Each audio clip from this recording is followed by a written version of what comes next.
We are so glad that you could be a part of the show today. If you notice, yes, I am still alive. For those of you who are concerned, I've been in bed the last couple of days, had to miss work. And I hate when I do that because, believe it or not, I love my job. I love coming here. It's amazing getting to work in radio, getting to talk to all of you. And I am here today, and we're going to have a good time. We are.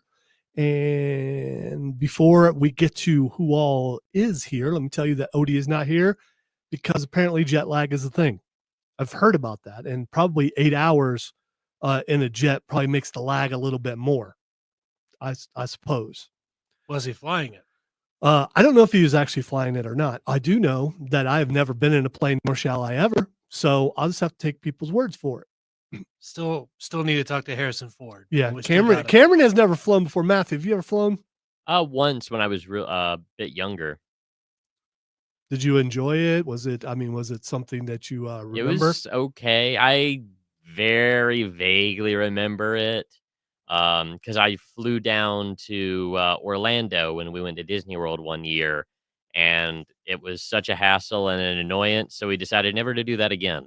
I wonder how long would a flight from here to Orlando take? Like 45 minutes or something? Like an hour and a half or something. Okay. That makes sense. If you want to be a part of the show, we are live on Facebook, YouTube, Twitch, and X at either the Upstate Pulse or News or 98.9 WRD. You can also text us at 800-905-0989. A lot of stuff to get to today, including Matthew went to MomoCon. He's going to not only talk to us about his experience there, but I think he brought some things to show the stream. We also are going to revisit something that we talked about with Star Wars before, but we have a new audience, which, we get new people all the time. And the fact that our signal now goes to North Carolina and Georgia also, we got some stuff to get. We have a Flaccid story that's really going to, it stinks. And it has cheese in it. So, oh no. Yes. So some hard fromages. There's some choice words in there replaced by cheese. Video games, a lot of things to talk about, including what Randy Pitchford said a couple of weeks ago. We haven't gotten to it about game pricing. We also have Nerd Roundtable to get to. Again, let me apologize for my voice. I'm going to do my best. And if you see me on screen, I don't think I'm going to explode. My face really is that red. I don't know why. It could be lighting. I don't know. You don't seem like that red. Okay. I've seen it redder. Look on the screen. It looks like I'm. It looks Good like God. Looks like I've spent some time in the sun, especially compared to Cameron and Matthew. Yeah, two ghosts and a burnt guy. They have not spent any time in the sun. So I have not spent just us, two pale guys. So I just want to say, boss, if you're watching, I have not been at the beach the last 2 days. I've been in the bed. Okay. That's all I want to say. My forehead feels like it's on fire right now, but I haven't been outside at all until today. So contrary to what the video looks like right now, I am not actually burnt. Hopefully that's not a blood pressure thing. Hopefully it is just the lighting. Don't worry. Happy knows how to soothe. No soothing necessary, other than a lozenge, which I may have to partake of. I got the saxophone right off screen. Yeah.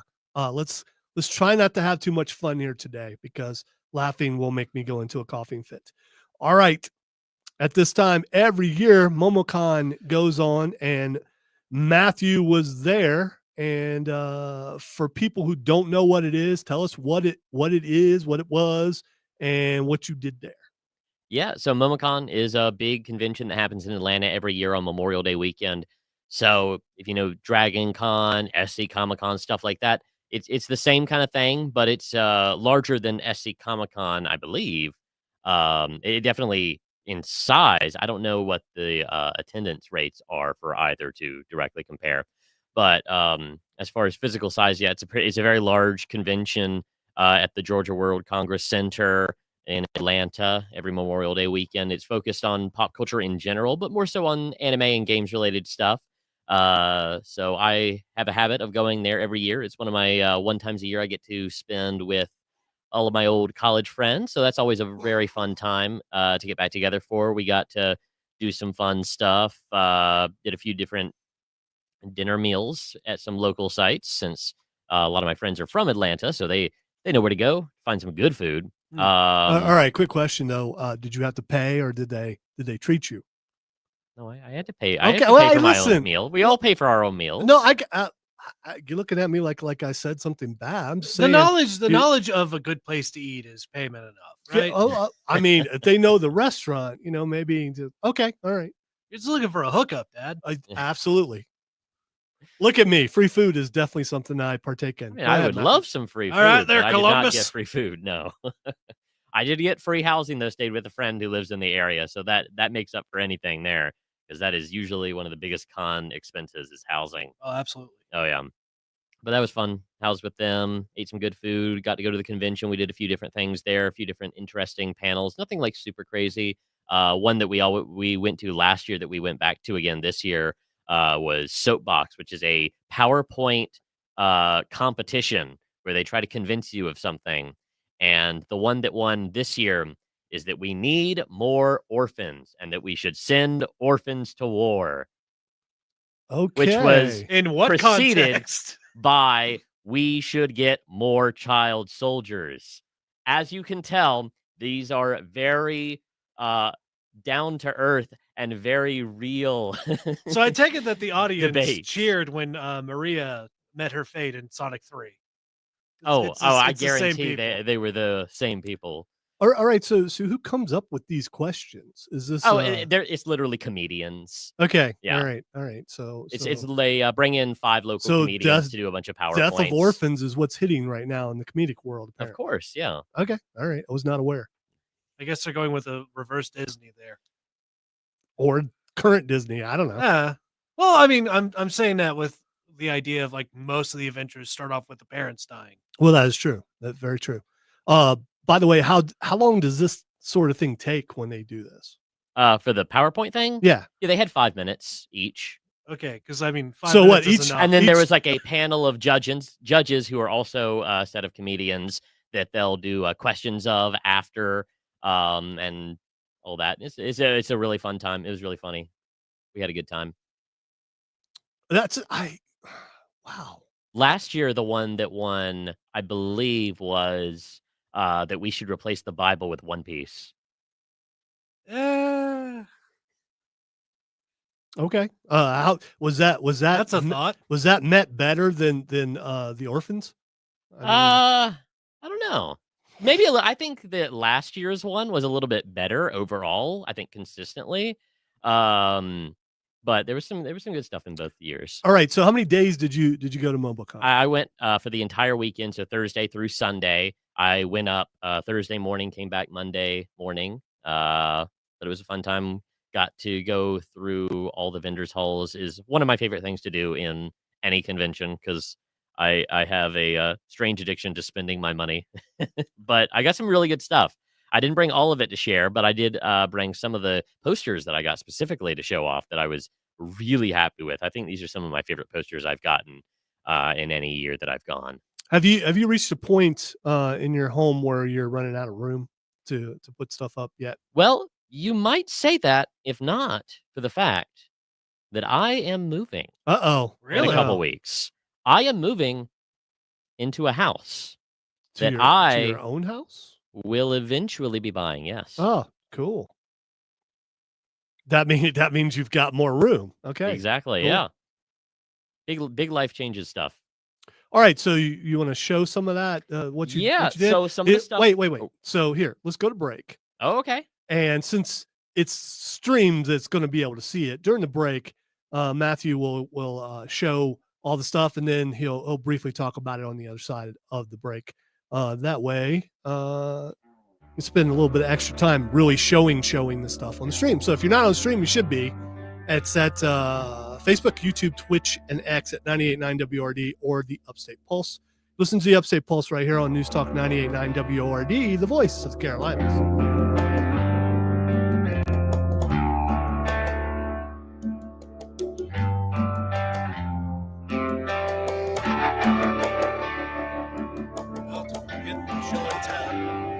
I love show and tell, my favorite. But I got several manga volumes that I did not bring because I already shoved them in my bookcase, and I couldn't remember which ones it was specifically. But I got a bunch of manga. I got a few more Pokemon plushes because I have been collecting Pokemon plushes at this point. I got a Latias and a what was the other one I got? And an Ampharos. How big are the plushies? The ones that I got are medium, smaller size, like probably about the size of this. The Ampharos was, which I know that stream could not see, but I could not. Oh, I just picked up your webcam that you are actively and you using. just like, Like, what are you doing? All right, show us some pictures here. But yeah, I got some of that. It's as big as me. A few different things, probably about the size of your head. Okay, that's still big. But I also got a few posters. So I've been looking for a really good set of Trigun posters specifically, both the newer remake as well as the old, because I want to be able to pair them with the same art style and everything. Well, I actually found one poster, absolutely phenomenal art of both together. So this was what I got of that, if it can be seen on screen. It's very reflective, so it's hard to show fully, but very, very nice gold foil Trigun poster that is very awesome. I also got a super cool stylized poster of the full Baldur's Gate cast. Oh, Baldur's Gate 3 cast.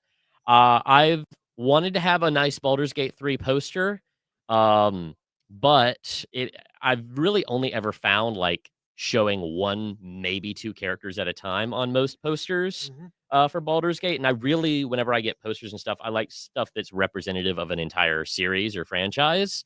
And so finally having something for that for Baldur's Gate is super nice. But the biggest thing that I found, I've been looking for a long time for a really good Frieren poster. My favorite anime at this point still. What was it called? Frieren, Beyond Journey's End. Okay, because it sounded like you said you looking for a really good rear end poster, and I was like, okay. Oh, they had those there too. I'll tell you that. But that's not what I was say. Wrong con, but apparently it's the same con. But this is hard to show because it's I got a very large print, but I'll move the mic out of the way so that I can. It looks awesome. But yeah, it is a really cool. Beautiful landscape shot of the Frieren main cast. And they had two. They had this one as well as one of the shooting stars scene with Frieren and her old party members. And I decided to get this one because I thought it would go a little bit better in my living room with the furniture and color palette that I have there. But I have their card, and I'm probably going to end up getting the second one as well because I definitely have the wall space for it. And they are both phenomenal. Beautiful posters. I'm getting that. I'm definitely going to take that somewhere to get it like actually framed. I was going to ask you if you're going to frame that. I've like professionally framed a couple photos. Well, I shouldn't say professional. Well, yeah, professionally, but not expensive professionally. Have you had them professionally framed, or did you professionally frame them? I have had them professionally framed. Okay. Like budget professionally framed. Like the Michaels or Art Center Place. It's still, I mean, technically professionally. Yeah. Yeah, it's professionally, but I know when people think professionally framed, a lot of them think like the big, nice frames that are like several $100s. And no. No. Don't blame me on that. Maybe people with a pay range higher than all of ours. Yeah. That, but yeah, I know. Yeah. But I'm going to get that nicely framed and throw that up. So I am very much looking forward to that. Love these posters. Hot Tub Accessory Emporium. Double wides? We got them. Triple wides? We got them. And for you hipsters, we got the original tiny houses. We call them single wides. Come on in and buy one of our spacious homes and we'll throw in absolutely free your very own genuine flaming t-shirt cannon. Nothing brightens up your shindig or hootenanny like a t-shirt gun that's straight fire. So come on down to Billy Joe Jim Bob Jr.'s used trailers and hot tub accessory emporium today. All children who are accompanied by an adult will receive a free pair of opera glasses and a snow cone.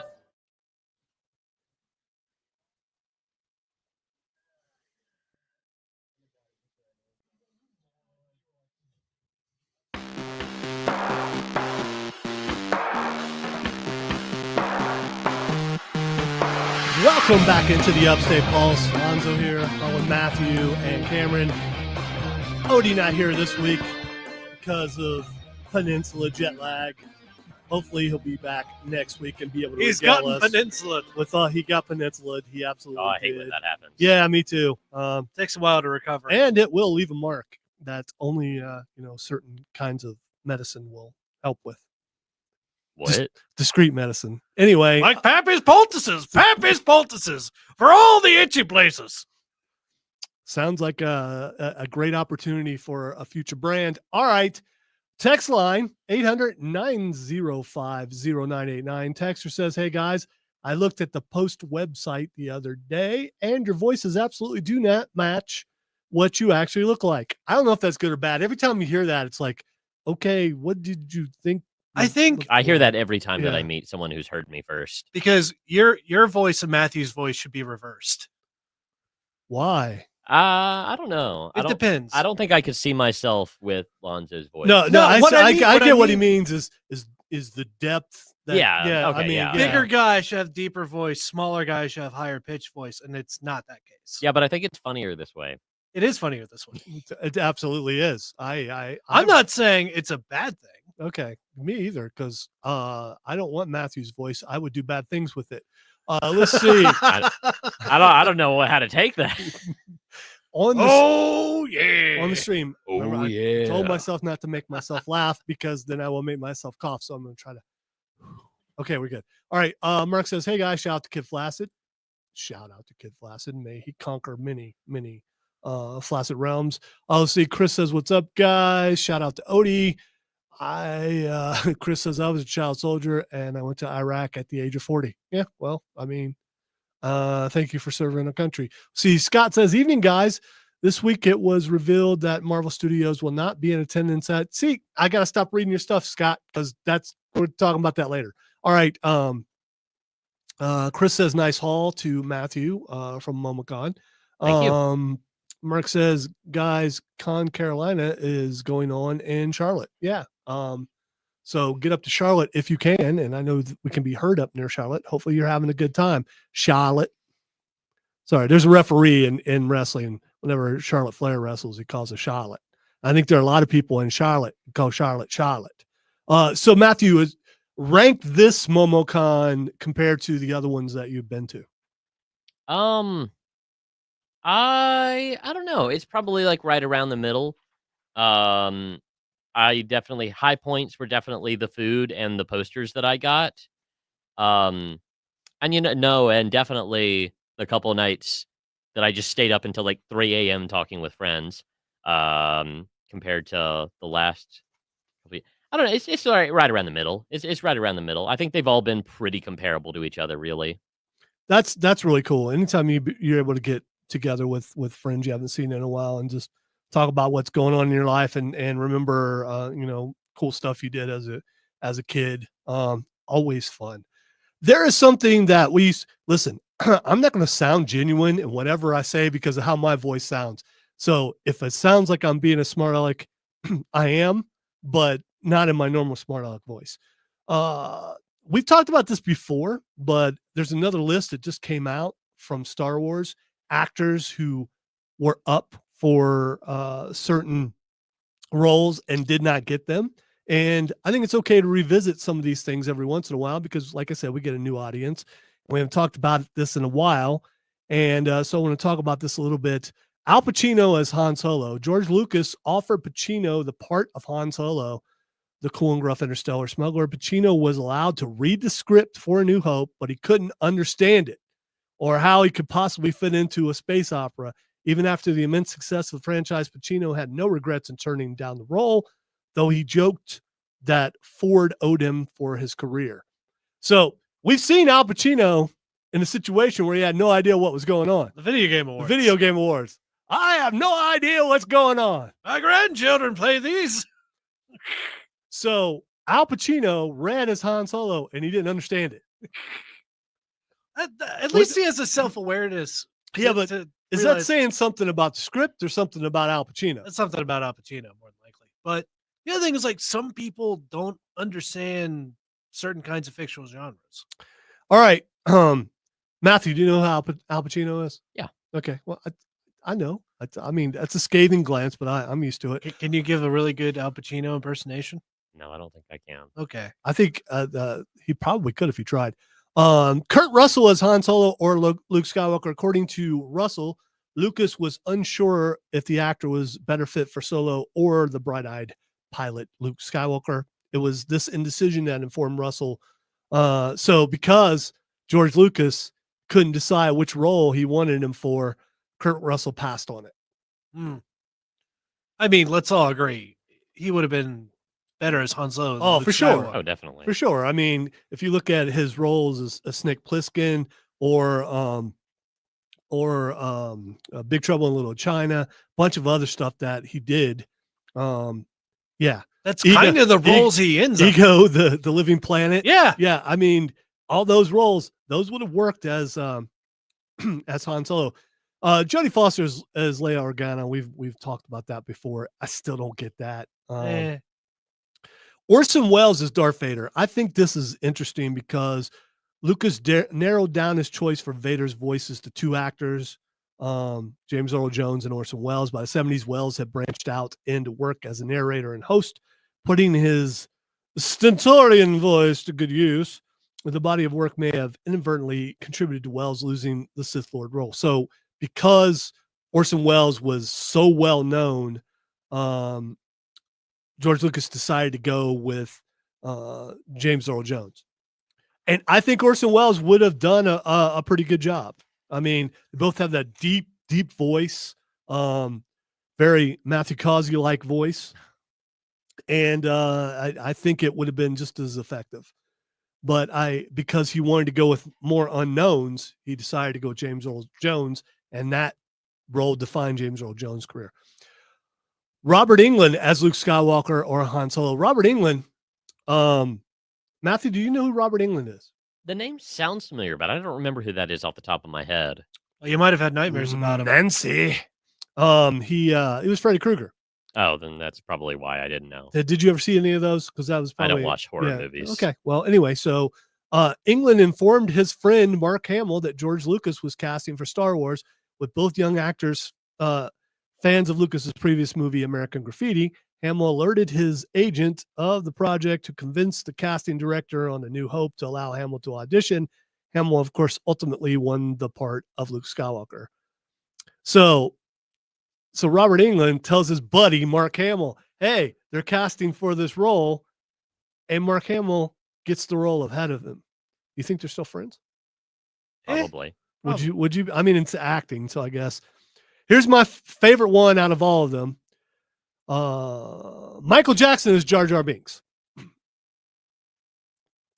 Used to saying what now? Yeah, exactly. Jackson was particularly interested in playing Jar Jar Binks, a Gungan accompanying the movie's heroic party, often providing the Phantom Menace with its comic relief. Ultimately, the role of Jar Jar went to actor Ahmad Best. And he really got slaughtered over that for a while. Lucas privately revealed to Best that Jackson wanted to play Jar Jar, but wanted to portray the character through prosthetics, while Lucas preferred creating him through CGI. So it seems like the main reason why Michael Jackson didn't get the part of Jar Jar Binks is because he wanted to be live action Jar Jar Binks and not CGI Jar Jar Binks. Yeah, I don't know if I can perceive of a world where that happens. Oh, I can. I could see it in my head. Jar Jar just moonwalking everywhere. And well, I mean, he'd be way too. Well, the other thing is just like, could Michael Jackson do clumsy? I don't know. If you listen, if you look at Jar Jar Binks, yes, clumsy, but he's gracefully clumsy. It's a weird kind of clumsy. It's not oh, I bumped into It's something. a clumsiness that the Force wills. Well, possibly. Because that's the only way that Jar Jar survived half of what he did. Well, That, or he's secretly a Sith Lord. as we know. As was confirmed in the Lego Star Wars movie. Yes, absolutely. All right. Tupac Shakur is Mace Windu. Oh. All right. All right. Matthew, you aware of Tupac? Yeah, Okay. All right. that's I thought you would be. It was very definitive. in Yeah, that, yeah. He's like, yeah. I know Tupac. According, I know he's a good friend. Yeah. yeah, he's still alive, of course. Yes. According to former Death Row Records chief engineer Rick Clifford, who worked with Shakur at the record label, Shakur was approached by Lucas for a role in the prequel trilogy. Based on his conversation with Shakur, Clifford shared that the artist was excited to read for the part of Jedi Master Mace Windu. Then he died. So he got shot allegedly by Biggie Smalls, East Coast, West Coast, all that stuff, so if that hadn't happened, there was a shot that Tupac Shakur would have been Mace Windu, and he was in a bunch of movies around that time. His acting career was just starting to take off. And would he have, I think he would have been just as cool as Samuel L. Jackson. It's hard to fathom someone being cooler than Samuel L. Jackson. I said as cool, not cooler, but as cool. And I think it would have been a little bit different. It would have. Oh, it would have been definitely different. All right. Here's also one of my favorite ones. Someone was cast as Darth Maul, but I'm not going to tell you who it is till we come back from the break. It's a big shocker who it is as we continue with this. By the way, if you want to be a part of the show, text line is 800-905-0989. We are live on Facebook, YouTube, Twitch, and X at the Upstate Pulse or 98.9 WRD. Listen to the Upstate Pulse right here on News Talk 98.9 WORD, the voice of the Carolinas.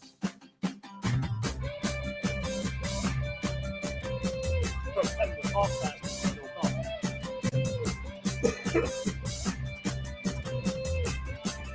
was talking as fast as I did when we moved here from Carolina or from Ohio. Where we moved here from? Sorry, I'm still thinking of our guy up the road. Yeah. Did you look up to see? Okay, according to our sandwich artist, the reason why Corey Hart wore his sunglasses at night is because Corey Hart is blind. I don't believe Corey Hart is blind. That reminds me, we need to double check that. Yeah, I just thought of it. Our sandwich artist, because we went there because they have a Doritos footlong Doritos nachos. That sounds awful. Just wanted to try. It wasn't bad. It's just like stuff that we would make at home.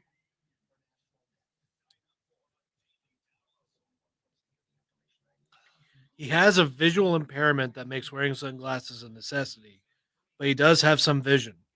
Really? Sandwich artist was right. I did not know that. Well, he's not blind, though.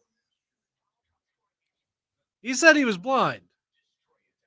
But he has a visual impairment. I never knew he had a visual impairment.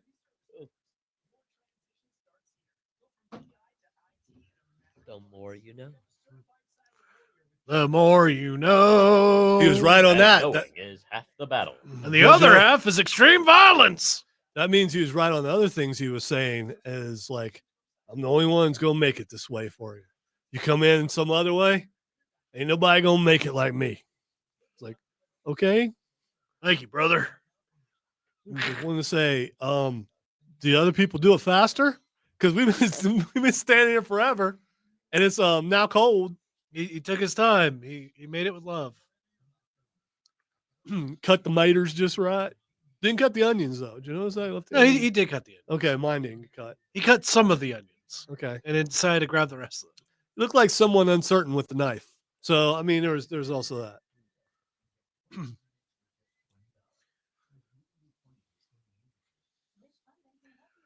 Like me on cooking day, where I'm just like whacking those onions. Probably not the best way to go about it, but We should have just kept saying yes, chef. Yes, chef. Okay, chef. Of course, chef. Whatever you say, chef. I mean, if you're a sandwich artist, are you a chef? I mean, if you work at a burger joint, are you a chef? Was I a chef when I worked the grill for a while before I got kicked off to lobby because I was not good at the grill? Are you a chef if you're the fry guy? Where were you grilling at? I'm not saying the name of Oh the yeah, place. that's right. Yeah, because It's called Subtlety. I gave it away where it was by everything that I said. subtle what? Exactly.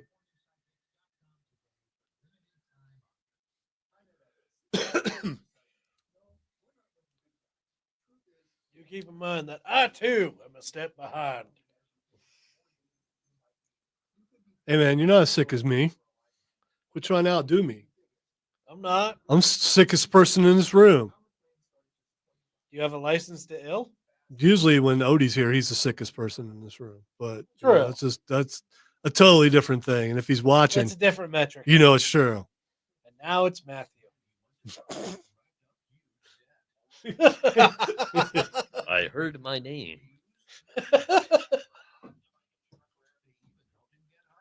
That's called comedic timing right there. There's only one thing I have to say to whatever it is you just said. Bro. We have a very bro Matthew. It is the ultimate answer. It solves just about everything.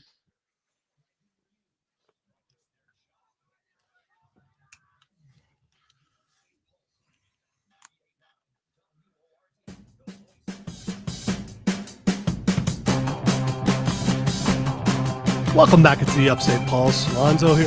Man, some of these things Odie put in there, it's just like, I know I didn't put that music in there. You know, it's very bright. It's too much dancing with the shillelagh type thing. You know, That man off songs to kilt with. I don't know. I don't know what. Odie is not here. He is peninsula jet lagged. Hopefully he'll be back next week. But I, Lonzo, am here. Matthew is here. Cameron is here. Having a good time on a Saturday night. Apologize again for my voice, but I have been bedridden for 2 days. And when we leave, Unlike Grandpa Joe, you're up. Yeah. You know, that golden ticket came around, and here I am. Suddenly found my feeties hitting the floor. I'm sorry it was fake. I had to get you out somehow. Oh, okay. Well, you know, the golden ticket was the sandwich artist. Yes, it was worth it for that. So before we went to break, we were talking about people who are up for parts in Star Wars, and this being a pop culture show, that means Star Wars is one of our foundations. Benicio del Toro as Darth Maul. That would have been interesting. When Lucas was assembling the cast for the Phantom Menace in the late 90s, he actually signed Del Toro to play the movie's Big Bad Darth Maul. However, gotta say it that way, Big Bad Darth Maul. However, when Lucas' plans for the character changed drastically, Del Toro decided to leave the project altogether. Reportedly, Maul was intended to have more dialogue than the mere 3 lines he had in the finished film. So Benicio del Toro is like, Benicio del Toro, I'm saying more than 3 lines. And the thing is, I cannot picture Benicio del Toro. Darth Maul, to me, I think he's the best Darth of all time. I know everyone loves Darth Vader, and I get it. I do. But I think Darth Maul is the best. Now, if you throw in video games, there's a couple other Darths in there. That Darth Revan's pretty wicked. But text line 800-905-0989. Who's the best Darth of all time? Who's your favorite Sith Lord? Who is your favorite Sith Lord? You can also hit us on the stream, Facebook, YouTube, Twitch, and X at 98.9 WRD or the Upstate Pulse. Matthew, who's your favorite Sith Lord? It's a bit of a toss-up between Vader and Maul. I think it's probably Maul because of the animated series. I think it just elevated him that much as a character. But if we just look at the movies, it probably is still Vader.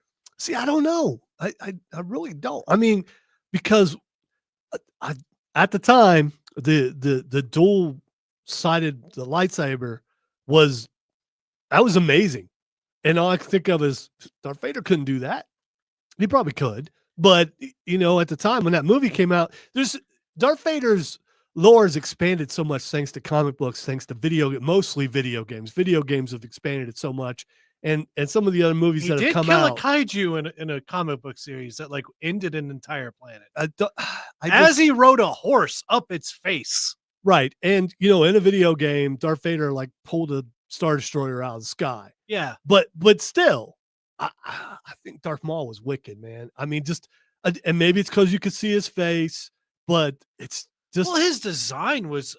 It's one of those things like he was so different compared to everything else that you'd seen in the original series. all right. Mark on the stream also says Darth Maul, and here's the thing: with the new series coming out, I think it's going to solidify it even further. And I don't think he's definitely one of the Sith Lords with like the greatest depth to him. I think to me, I think its fighting style comes in a bunch because it's cool to watch him fight for sure. I mean, Darth Sidious. I mean, yeah, when he was fighting Yoda, it was kind of cool, but it was not. It was more about Yoda than it was him. The other thing too is like Sidious is a lot more just overpowering as far as like his fighting style goes. Maul is always touch and go whether or not he's going to win or not, and that's kind of what makes it interesting because he's not always like the overpowering bad guy, even though he's no slouch in any fight he's in. All right, Chris on the stream says this is the ultimate Star Wars question, which we've asked for. Is Mace Windu dead? Was he killed by Anakin when he threw him out the window? We've read some stories that have said from prominent people that he is not dead. And Samuel L. Jackson wants to come back and play him again.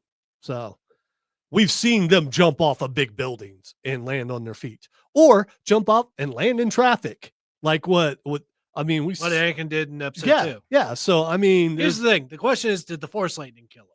As the Force lightning didn't kill him, he wasn't dead when he went out. When he was out the window, he was still moving. He was in motion. He got thrown out the window. Yeah, it happens all the time. All right. Here's a couple other actors who were set up to be in Star Wars. Leonardo DiCaprio as Anakin Skywalker. Exactly. You guys both made the same look. By the mid-90s, Leonardo DiCaprio was already one of the most sought-after young actors in Hollywood. DiCaprio had earned rave reviews for performances in dramas like What's Eating Gilbert Grape and was being eyed for a number of blockbuster projects. This included playing Robin in 1995's Batman Forever and Spider-Man in an unrealized superhero movie made by James Cameron. So a lot of people wanted Leo to play some parts. Even after becoming a household name with Titanic, DiCaprio wasn't particularly interested in the big studio tentpole projects, including Star Wars. So he didn't want to do it. So instead of Hayden Christensen, we could have had Leonardo DiCaprio as Anakin Skywalker. And I think a lot of people would have been happy about that. Some people would have been, but phenomenal actor. I don't think I would have wanted him in that role specifically. I agree with. I also don't know how tall he is. I know I should know. He looks short to me. He's a short guy. Yeah, and Anakin needs to be tall. Yes, he's a tall and imposing warrior. And also, just to say what Goose is saying on the stream, I agree with you, Goose, with you saying bleh. See, I just don't. I don't know. It just doesn't seem like it would work. The couple would have looked good together. I mean, Leonardo DiCaprio is 6 foot. I thought he was like 5'7" or something. Is he really? Okay. Yes, he's got real short guy energy. He really does. Yeah. He absolutely does. All right. Next thing is Gary Oldman as General Grievous. Okay. That would have been interesting. That would have been interesting to hear. Oldman shared that he recorded several lines as Grievous before quietly being recast.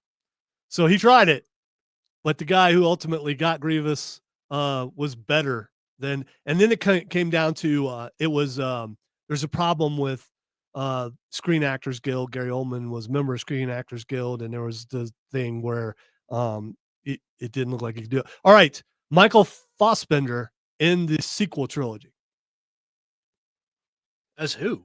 A year after the release of The Force Awakens, Fassbender shared that he was in consideration for a role in the movie. Fassbender didn't specify which character he was lined up for, noting that he simply had a conversation about joining the project before scheduling conflicts barred his participation. In a later interview, Fassbender clarified that he was not up for the movie's principal antagonist of Kylo Ren.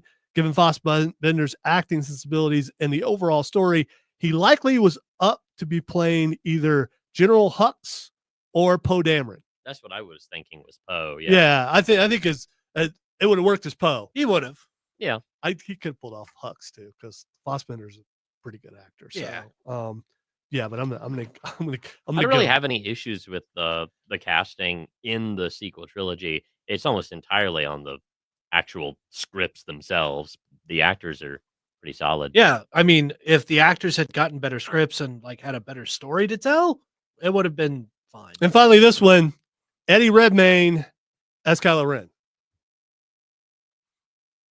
You try to remember who he is? No, I remember who he is. Yeah, he was from He's Fantastic Beasts, like Newt yeah, Scamander. yeah. If I recall correctly, Yeah. I'm sure he's been in all sorts of other stuff. But, All right, one actor who has Wow. since admitted that they auditioned for the role of Kylo Ren is English thespian Eddie Redmayne. The actor recalled the level of secrecy surrounding the casting process, giving stand-in lines while simply being told he was auditioning for an antagonistic character.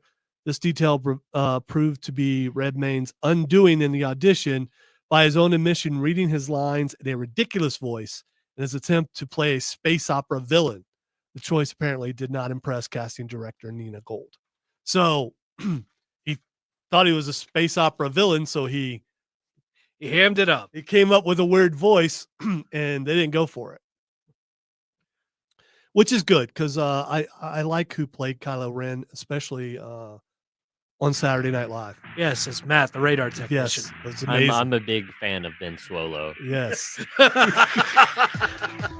All right, when we come back, let's talk about Mission Impossible. I know last week we said we were going to do it, and it ended up going the whole show. I feel like this is the mission. That was not planned, and this week we can talk about it with spoilers. Listen to the Upstate Pulse.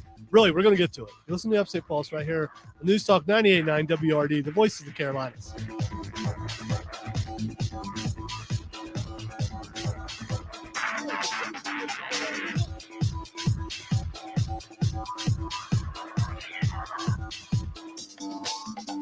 Come on, Goose. Give me a chance, dude.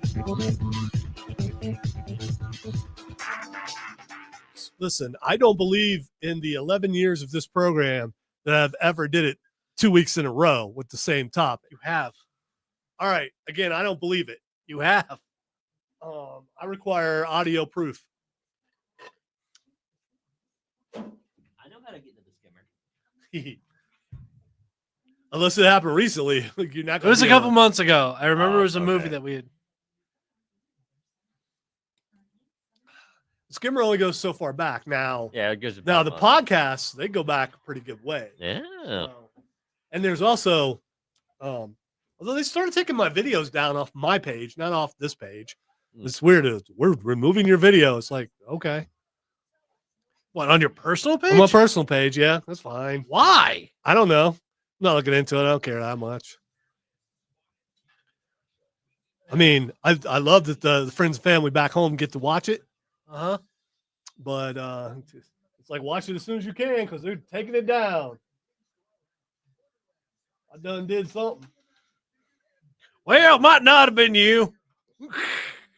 That's true. They tried to silence the pappy. No, I'm blaming it all on Matthew.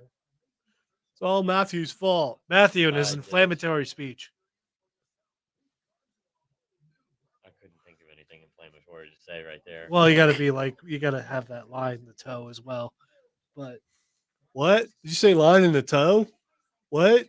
well, if you stub it, then you couldn't play baseball. Exactly.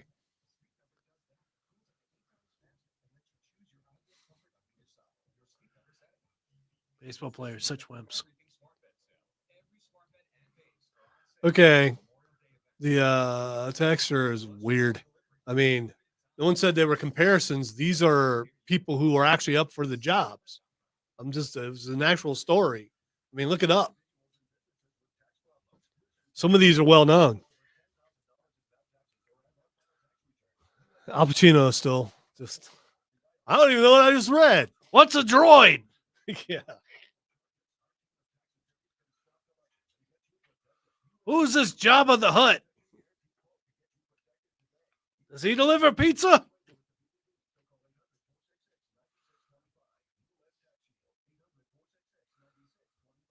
that's not right. Oh no.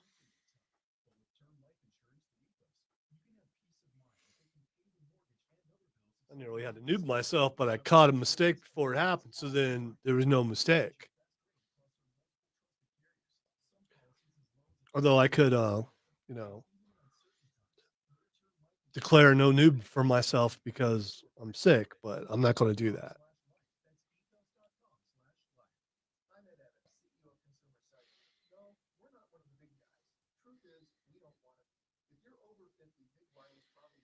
I think we're going to start hour number 2 off with Flaccid stories. It's got to get out there. I want to hear people's opinions. Then it might very well get the show canceled. So, I mean, have I gone too far for the sponsor? We will see.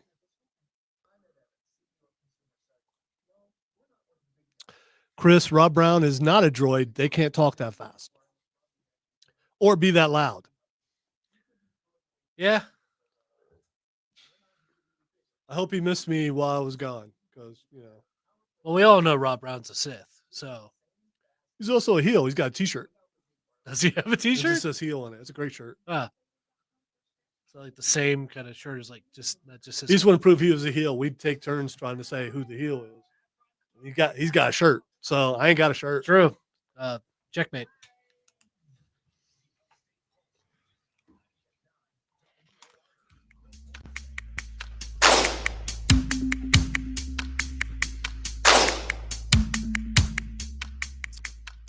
I swear, man. I don't. Welcome back into the Upstate Pulse. What is this music? Lonzo and Cameron and. All right, maybe this was. All right. This. Yeah, maybe this was good. Yeah, I try to be a little more progressive, a little more alternative, and Odie just wants to be in the club. So, or he keeps throwing in country stuff, and which I abhor. Yes, that word was used correctly. I forget I'm dumb because I'm sick. Anyway, before we went to break, I said that we did this thing last week that I sometimes do, not on purpose, because I would never do it on purpose. There's no way that it's a bit for the show because that would be contrived and it would be wrong for anyone to ever tease something and not get to it. And that goes against radio rules. There are absolutely radio rules. We've all heard those radio rules. Some of them involve a certain amount of seconds, and some of them also involve creative teases and being able to get back to what you were creatively teasing as to make the audience be ready for, when you come back from break. But we, unlike other shows, if you're watching on the stream, also listening on the radio, then you know that we don't take a break during breaks. So we don't really have to creatively tease the next segment because the next segment happened after we went to break. Anyway, last week, Cameron and I went to see Mission Impossible, and we were going to review it without spoilers, but since it's been a week, we're going to review it with spoilers after Cameron talks about where he went. Cameron went to the radio room, and this is a new radio room, right? Yeah, they had recently moved, I think a couple months back, to a spot off of South Pleasantburg. It's actually behind where Borderlands Comics and Games' old spot was. How would you compare the new radio room to the old radio room as far as it's so much room goes? It is so much. There's so much more room. The entire thing is like open floor plan. And as far as like enjoying a concert goes, didn't feel squished. There was a lot of people there. Okay, this was like an old strip mall back in there. Is it back in there? Okay, so there's plenty of parking and all that kind of stuff too. Easy to park. Also food was good because I tried some of their chicken tender basket, and they like make their own chips as well. So that was also another plus. Okay, what band did you go to see? I went to go see Emery. They're like a post-hardcore band. They got some Christian roots. They actually are from Rock Hill. I had no idea about that until like a couple days ago, or I had no idea about it like a couple days before the concert. But so this is a band that you used to listen to when you were in high school. Yeah. I bought one of their albums just randomly, just because I was looking for some new music, and in one of their songs, "Butcher's Mouth," was like my ringtone for a good while. They're an incredibly good band. They're vocally, they do so much melody and stuff back and forth. They layer so much stuff on musically, and they scream tastefully. Chris, no, it's not the old Handlebar. The old Handlebar is now, I forget what it's called now, but I've been there before. We've been there before. But the radio room was downtown, right? Yeah, well, it was close to there. Yeah. Yeah. So the other reason why I wanted to bring this up is, and I didn't know that these things have become mobile enough, but one of the bands had a theremin. Yes. There was a rock duo called the 68 or just 68. And they were like doing a whole bunch of like experimental sounds and stuff. One guy was a drummer, the other guy was a guitarist. They had like this massive medley set up, including the guy gave his guitar to a person in the audience. I don't know if that was set up or not, but the drummer was going crazy. And then he just walks to the back. I was like, is that a theremin? He like does a couple of motions and then he like licks towards the theremin. Which that picked up the sound too. I was like, okay, you can apparently lick towards the theremin. All right. So, which is like it's a large bowl. Yes. So I was surprised. We were talking about this a little bit before the show, and Matthew knew what a theremin was. Yeah. And how did you know what a theremin was? Because one was in Smiling Friends. Okay, what it was Smiling Friends. It sounds familiar. It's Adult Swim show. Ah, okay, all right. That wasn't the one with the animals that were always getting blown up and stuff, was it? No, Okay, all right. Oh, it's the one from online content creators that got to make a show, and it was really good, and it absolutely broke out of its niche. theremin also was used in Good Vibrations. That's the first time I ever heard of it before from the Beach Boys. And I always wanted to play a theremin. If you have a theremin, we would probably let you bring it to the studio just so we could play with it. I'm just saying. Okay. The theremin. Was not expecting that kind of invitation. I want to play with the theremin. All right. So Mission Impossible came out 2 weeks ago. It was going up against Stitch, and I think Stitch beat it. But I will say this movie, there's complaints about pacing, but there was a finality to it where, from our understanding that this is it, they're not going to make any more with Tom Cruise in it. I thought it was pretty good. The only thing Tom Cruise dies in it. I can't believe Ethan Hunt, that propeller. Ethan Hunt dies in it, but which we expected, but then he gets brought back. So, which is kind of disappointing. It was kind of because it's like, okay, he's hinting that this is it for him. He's not going to do any more of these movies. And then he dies. It's like, okay, all right. He saved the world. It would be interesting if he actually did die at that point in that movie and stayed dead. Yeah. And then the rest of the team carried on. But unfortunately, the best character in the entire series, Luther, did die. Yeah. So, and he did not come back, but I would say there was another point where I kind of thought he could have died, was the airplane sequence. Yeah. And his chute got burned out. I was like, if there's not a second chute. There was a secondary chute. So if you get a chance, if you watch the other movies, you should go see it. The stunts are great. You know that Tom Cruise is crazy and did all stunts himself. And it's worth going and seeing. And by the way, I saw a thing at the end when they're all standing in the crowd and they all walk away, that he's walking next to someone that looks just like his wife. Oh. If you look it up, the hair is exactly the same and everything. So it's pretty cool. All right. In hour number 2, we are going to be doing Flaccid Stories. If you don't know what that is, it's smelly. We also are going to talk about terraforming and video games, Nerd Roundtable, Lightning Round, so much more right here on the Upstate Pulse.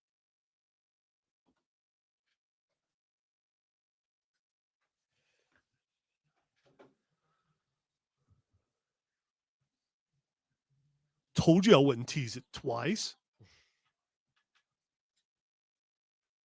Yeah, me in the first half, I'm not gonna lie.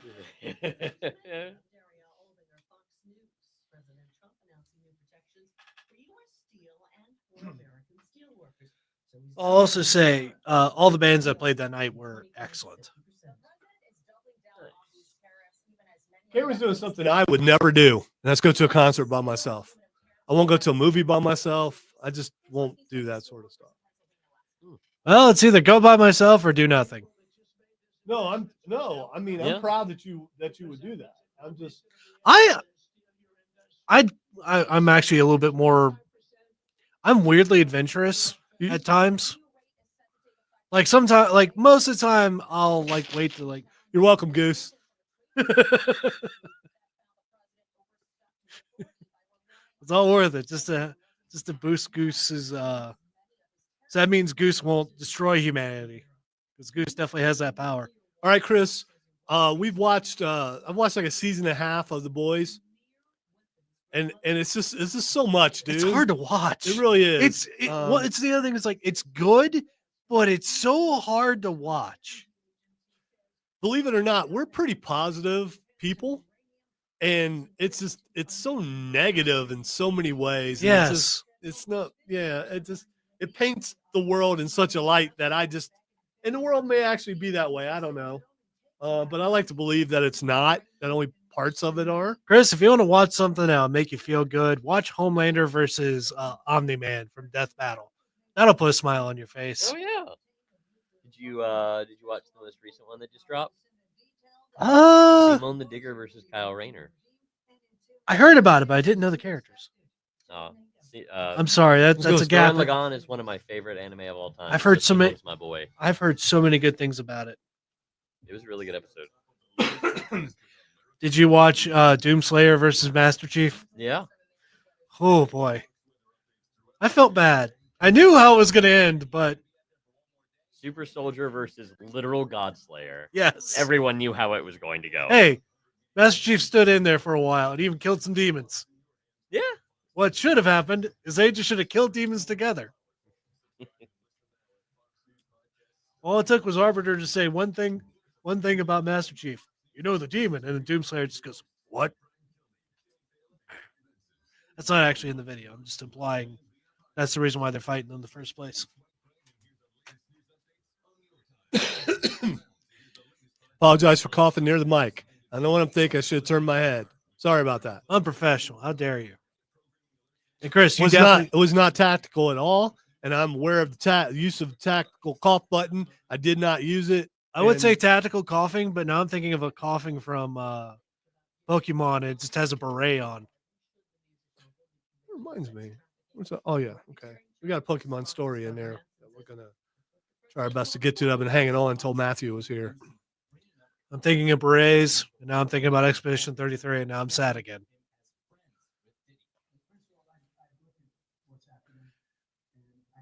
I'm also thinking of mimes and That's the best part about Expedition 33 is it allows you to fight mimes, because who doesn't want to do that? daggum mimes. I will say that there are two mimes that you never would have defeated, and that was a few years ago when Chris and I were dressed as mimes. True. It was definitely a Herculean effort for somebody else that was stuck between the two of you. Yes, it was, but that's okay. Steve has made me pay for that. That's fine. It was worth it. To be fair, you should pay for that. Oh, it was worth it. It was definitely worth it. Hopefully, I get to make a trip to Colombia pretty soon. Again, I'm not real happy about my submissions because I was sick when I did them, but we'll see. My formula has been pretty good. The formula. Formula. This time, it may not have paid off. I don't know. Yeah. Hey, look over there. I'm an hour and a half away from going to bed. Ooh, go take some medicine. Oh boy. The mention of movie stuff made me look up what, if anything, was worth seeing this week. And it reminded me seeing the Lilo and Stitch thing that is out. I have not heard a single good thing about the live action Lilo and Stitch remake. I will tell you that my wife, my daughter, and my granddaughter really loved it. So, I mean, there you go. The other thing is, now you've heard something good about it. My sister's seen the original, so she loved the original. Yeah. Because it's a really good movie. It is. My wife said that the little girl who plays the lead is hilarious and excellent. So you got to think about that. I don't know what they're using as a stand-in for Stitch, but she's got to play off of something that's not there. So, oh yeah, still think that would be one of the. I guess it's more true acting than anything, because you're making expressions and all that stuff towards something that's not really there. Tell us, what is true acting? Yes. I'm never very critical of child actors because, I mean, if they're child actors, the bar is lower. When a child actor does a fantastic job, obviously they deserve the praise for it. But, like, I'm not going to sit here and hold a child actor to some crazy standard ever. Is this your soapbox? It sounds like it. No. It sounds like I feel like that's a pretty well understood agreement. Depends on the crowd. But no, Man, why does my face still look so red? Is my face not red, really? It's a little red. It's not like No, it looks redder on the. It's concerning. Well, you're going by juxtaposition here. No, I'm.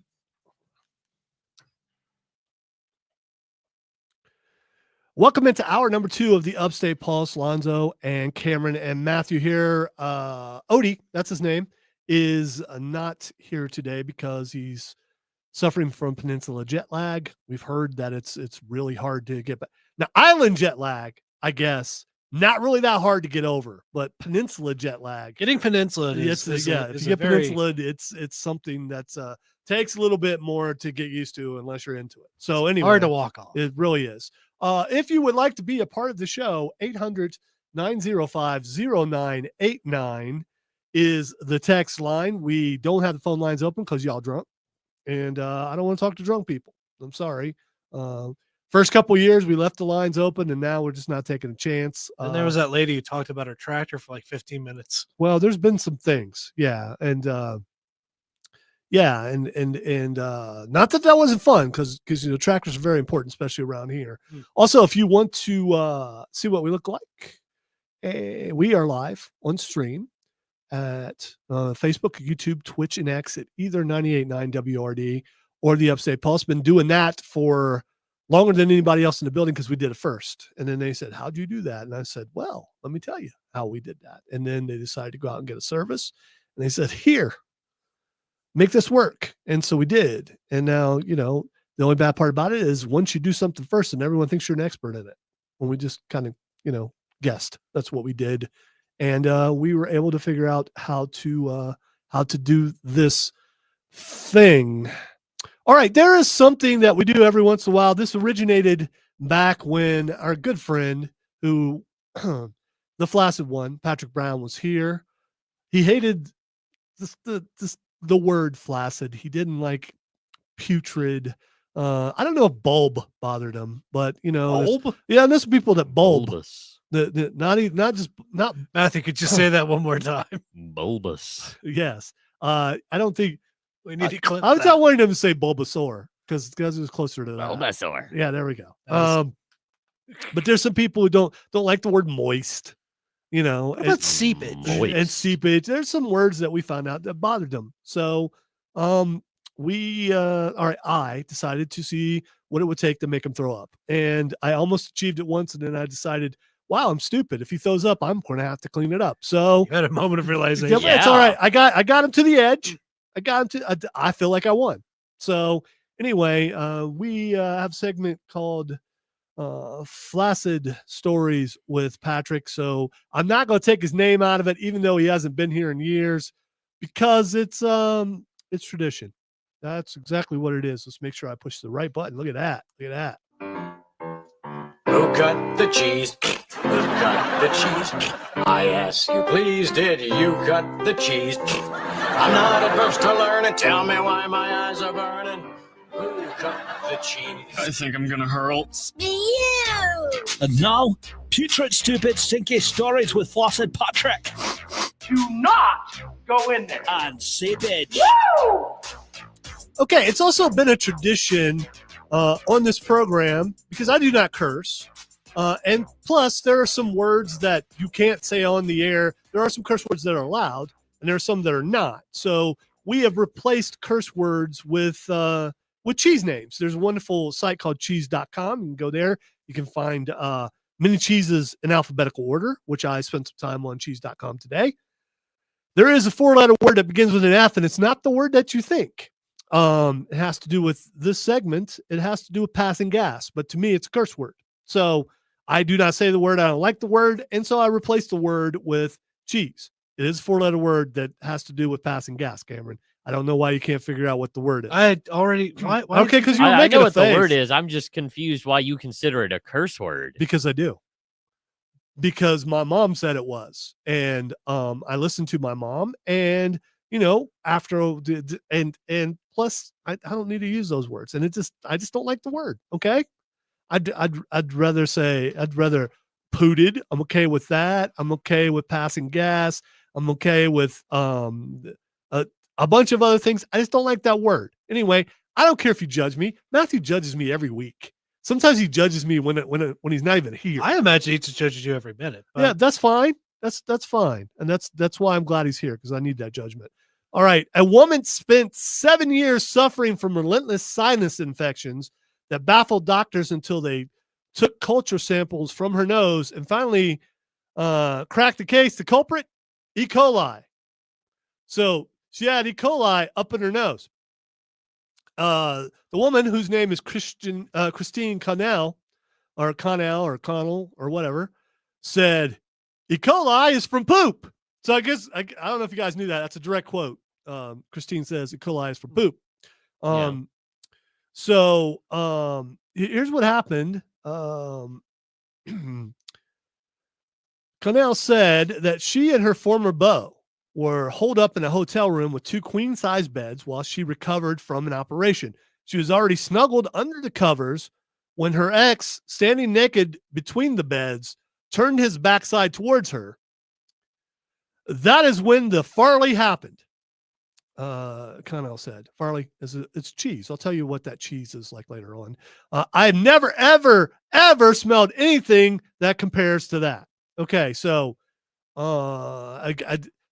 because she had surgery, of course, they're sleeping in separate beds. And so he just happened to, he was bending over to get into bed, and he Farley. Yeah, he Farley. So I mean, sometimes when you're bending over, especially if you had a hearty meal, it squeezes a bit, and then you Farley. And when you're naked, there's no restraint. I mean, it's just there's nothing restricting the Farley. All right, let's continue. What to quote Christine, who said, also, when I say that it was the worst funky bleats that I have ever smelled in my life, I truly mean that. Funky bleats is cheese. We're going to get to that a little bit later.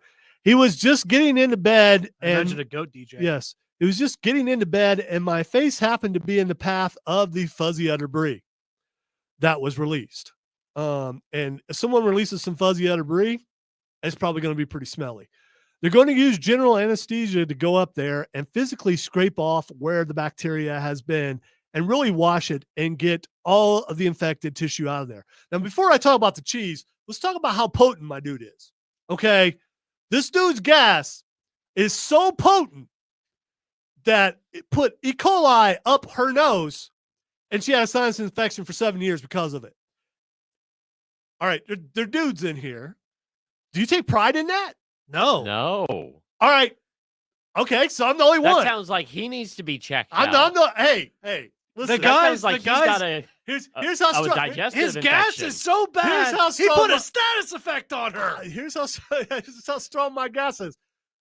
Text line 800-905-0989. He did literal poison damage. YouTube, Facebook, Twitch, X, 98.9 WRD or Upstate Pulse. Should this guy be proud? No. I'm just saying. No, there's nothing to be proud of. That's a digestive tract infection is what that is. I get all of that. Okay, I understand your guys' points. But at the same time, and it's his ex. We don't know now if it was because of this or not, but he got the best revenge on, I'm guessing she broke up with him. So he got revenge on her every single day for 7 years. Because he was so she potent. had something to remember him by, that's for sure. And here's the thing. So if you're this guy, are you not going, okay, what did I eat that night? Oh, yeah. Now I know what the formula is. So if I ever need to get back to someone else again, I'm going to eat that the night before. Also, Chris on the stream is egging you on. Yes, embrace the destruction. Yes. Well, listen, obviously I'm the only one in the room that's I think I think I would be a little bit proud of that. I mean, I'm questioning you for that. Okay, that's fine. You haven't walked in the room, into the restroom after the Rise guys have been in there, like I did Oh this no, week. I have. I definitely Like have. I did this Oh week. geez. As I walked in there, and Fat Boy said, "Man, you picked the wrong time." I was like, "Yes, I did," but I had to go, and so I had to hold my breath the entire time. The key is to exhale after you leave the room and just out of the nose, and you can get some of that out of there, unless they're potent like this dude was. All right, let's talk about the cheeses that were used in this story. Because my dude actually cut the cheese, so it We works really. the joke. It works really well with the story. All right, our first cheese is Farley cheese. Farley cheese is a delicious hand goat's milk cheese made in Berkshire. That's in England, by the way. Creamy with hints of nuts and spring flowers. Farley is crafted usually locally sourced pasteurized goat's milk at Village Made Dairy. On first taste, it is sweet and milky. As the flavor develops in the mouth, you can detect the distinct characteristic of goat's milk. I wonder if she's tasted the sweet characteristic of goats. I'm just saying. All right, the next You cheese. don't tasted that, Farley. I genuinely hate this segment. All right, the next cheese is Funky Bleats, which when we're done, Matthew's gonna go out and get some Funky Bleats. He might be doing some Funky Bleats after It's this. a funky cheese produced by Bleeding Heart in Tamales, California, using a mixture of raw sheep and raw goat milk.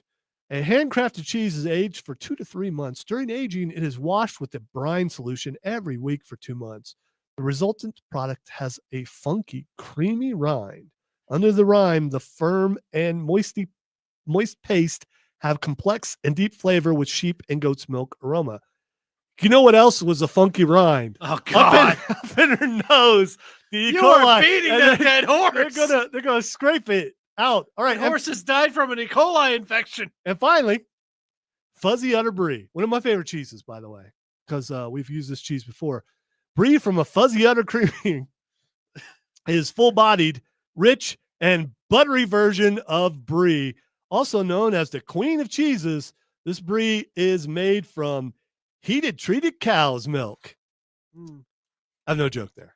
I have no Good. joke there. Because Matthew has reached the edge of what is acceptable, and I don't want him. We reached that a long. I know. time I don't ago. want him to leave. We need him for another 42 minutes. All right, what we're going to do is we're going to take a break.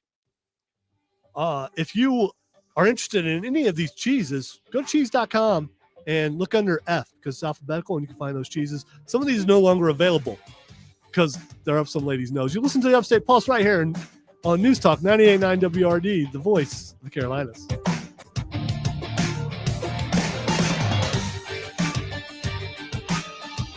I could say sometimes I never quite expected what I would encounter on this show.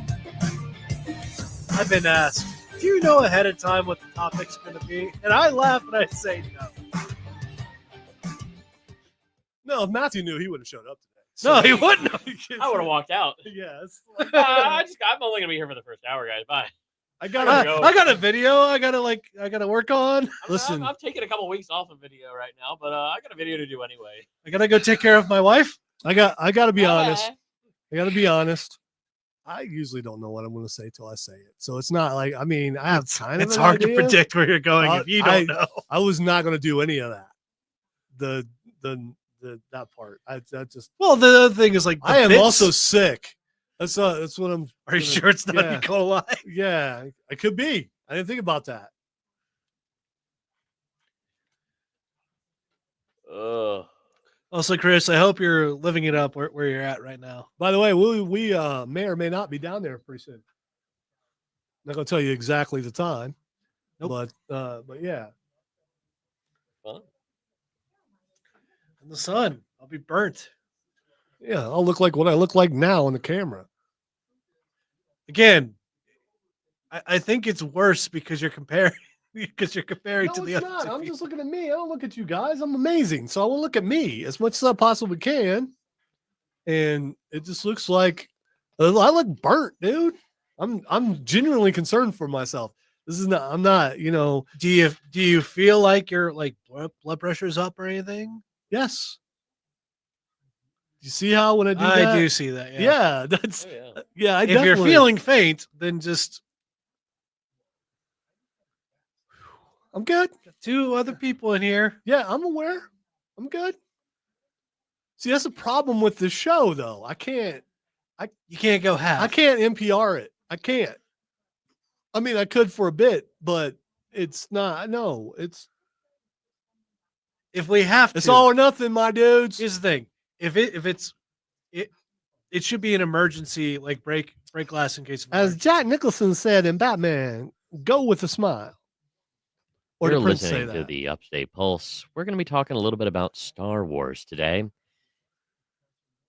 If you remember a little bit about what we talked about a while back, we talked about alternate casting options that could have happened in Star Wars. Oh yes, like We're- one Al Pacino. Here's the thing. NPR style Upstate Pulse. Thank no, you for listening. No, you have too much emphasis. You still on have the too much words. emotion. Yeah, it's too much. I mean, it has to be so smooth that it's like I'm gonna fall asleep by the next sentence. Why yes, hello. I was interested in what you were saying. Rob Brown of the Rob Brown Show, his NPR voice is perfect. He just channels that dead void in his soul. Yeah, he just. I mean, he can. It's really good.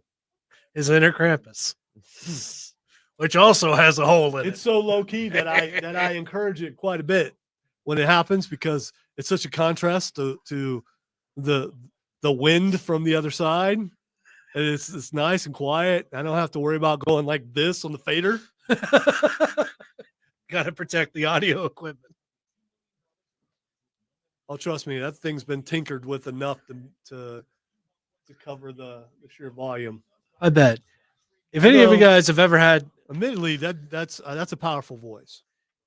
the fact that I could hear him across the way in at the well speak, and it was like halfway full with a lot of crowd noise, I could still hear him over everyone else. That man's got some power.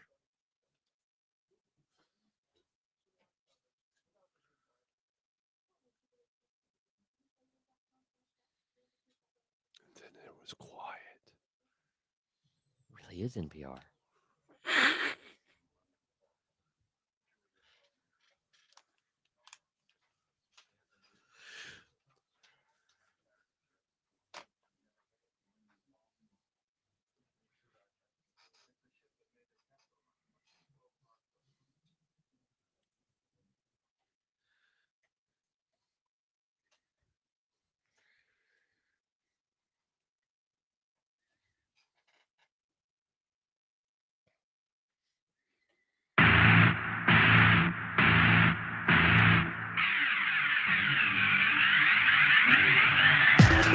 Welcome back into the Upstate Pulse. Lonzo, Cameron, Matthew. All right, I'm okay with this one. I mean, I know it's still like in the club, but Oh yeah, Vista here. it reminds us that Odie is not here because of Peninsula Jello.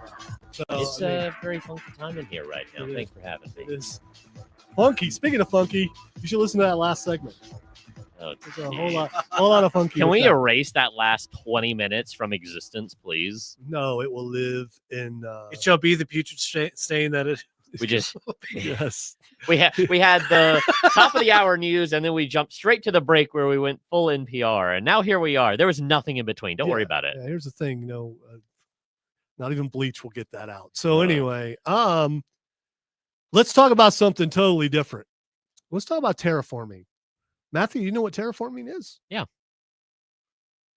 Terraforming is when you reconstruct the environment that you're looking at. Yeah. Wasn't trying to get you put you on the spot. I was just looking for help. But that's okay. So It's like help. I'm dying. I'm Yeah, coughing I'm on just- the inside. okay. Put So me on the spot for a direct you're right. I did. explanation. Yeah, You're but right. yeah. You're right. I did. And Happy NPR. Oh, geez. yes, and I apologize. All right. Yes, hello. Um, It is I, Pepe. scientists are looking at terraforming Mars. Koalas. And here's the thing.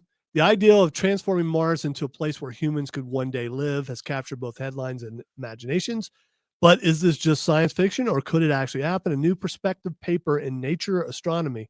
You know that, right, Matthew? Nature Astronomy. Yeah. Yeah, we all subscribe. Offers a serious look at what it would take to make Mars more Earth-like. Study led by researchers from Pioneer Research Labs and the University of Chicago, well known for, terraforming, outlines the first steps we would need to take if we hope to someday support life on the red planet. Believe it or not, no one has really addressed whether it's feasible to terraform Mars since 1991.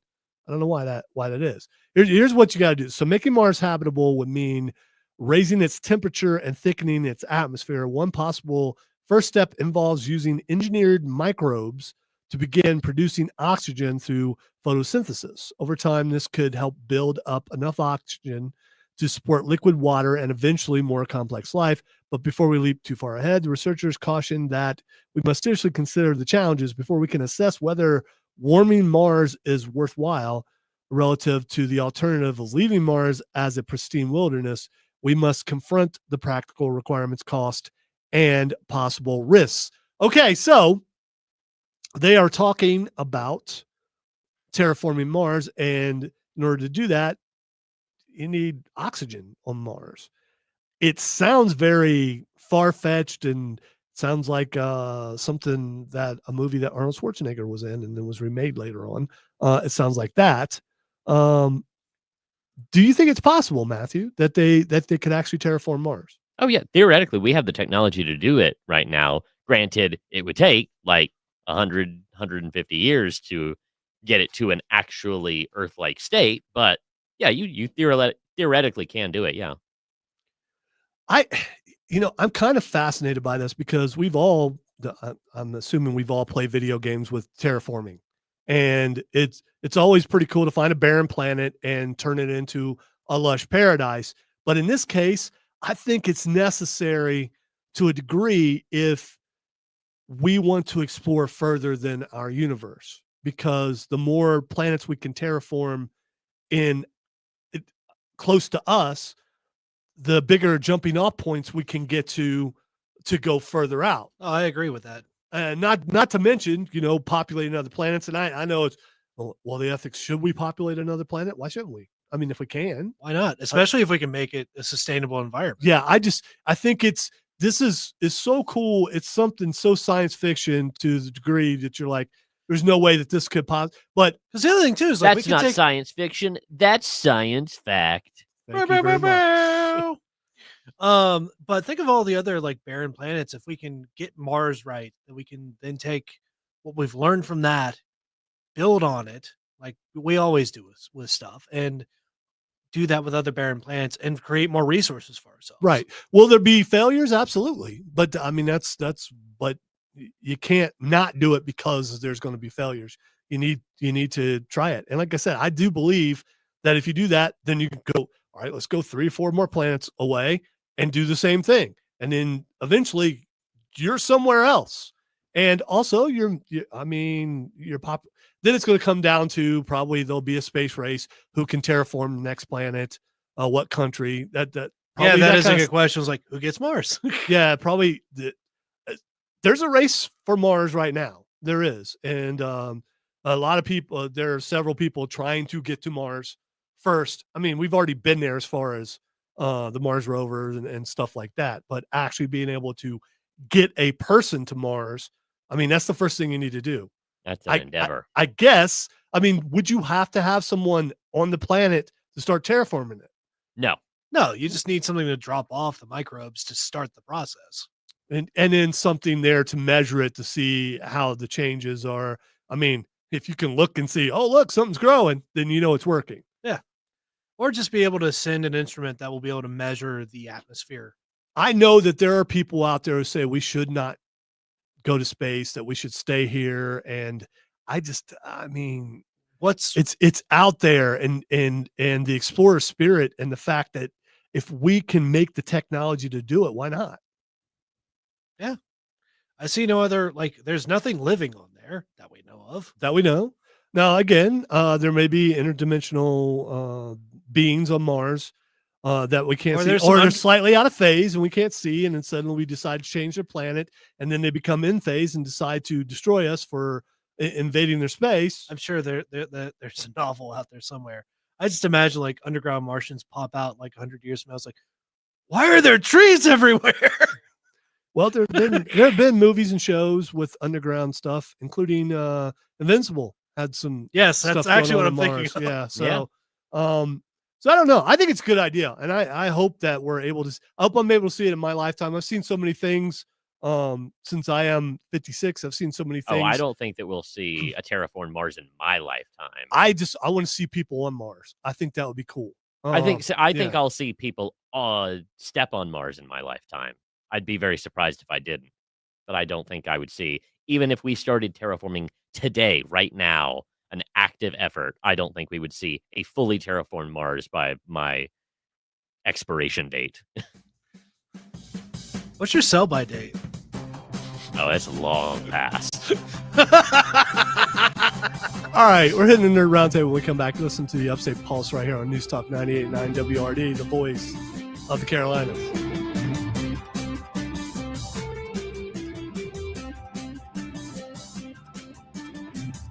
I'll be honest, there was nothing with that. I just wanted to ask the question. You fool, you think I would pass on an opportunity for a self-deprecation joke? What a foolish human I am. These foolish humans and their self-esteem. As a human myself, pay no attention to the phrasing I used previously there. I, too, have very self-deprecated self-esteem.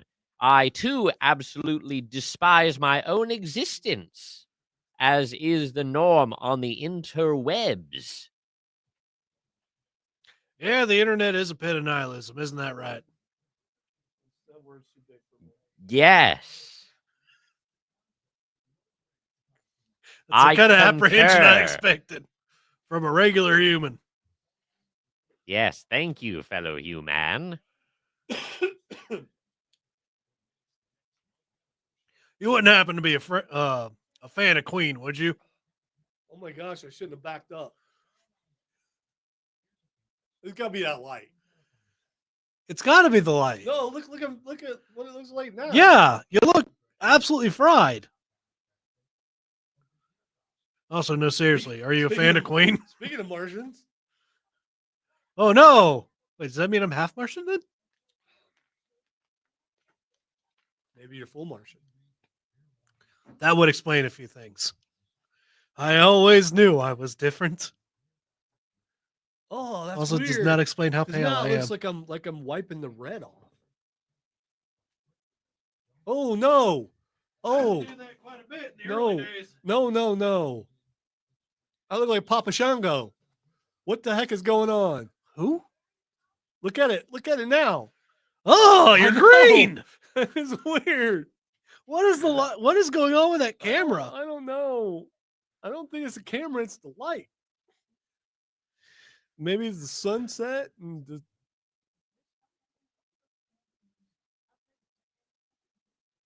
Where?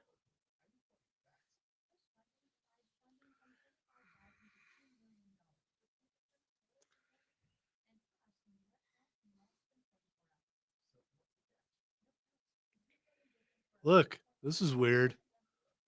No, I'm this. No, I'm not. It's definitely the light.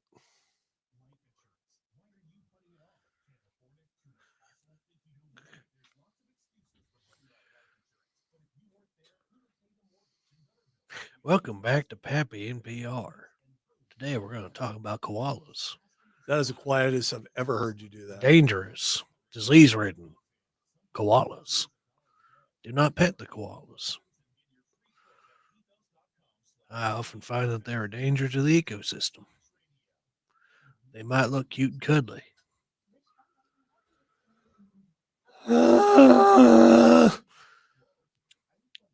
It's all right. It's all right. It's all right. It's all right. She moves in mysterious ways. It's like I was telling all my friends during the Black Plague days. Don't worry, man. You'll make it. Just do it over there. Well, me being an immortal, it just didn't really bother me. I had like a slight cough. That's not funny, Chris. I'll go turn that light up full. No orange. It kind of is very orange. He's not kidding. Like, look at how everything else looks on your screen compared to like mine and Matthew's. You look like Braun Breaker or Paul Heyman. Really went to the same like spray tan place.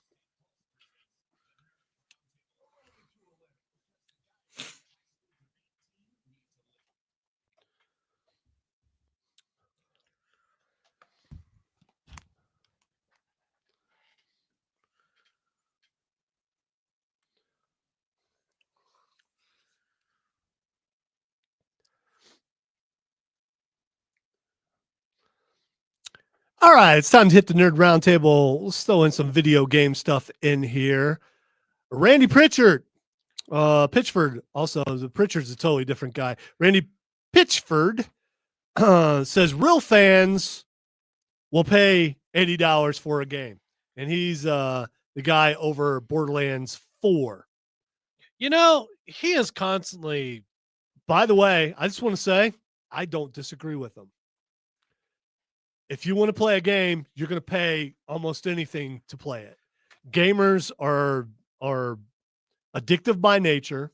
If you see something that you're really into, a game that you really like, you and I both would pay this much to play a game if we really wanted to play it. If we really wanted to play it, yeah.